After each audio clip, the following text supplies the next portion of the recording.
seamstress and rapper Shanseea allegedly being sued for $10 million. dollars.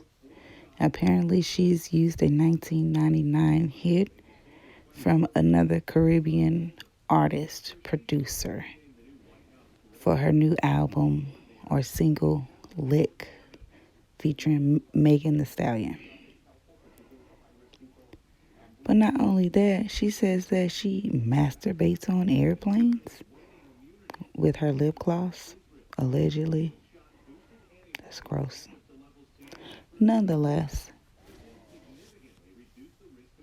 music is a recycling factor. They should be happy that someone sampled their classic.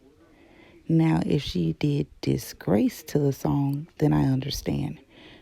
But run them their ducats because they looking for it, allegedly.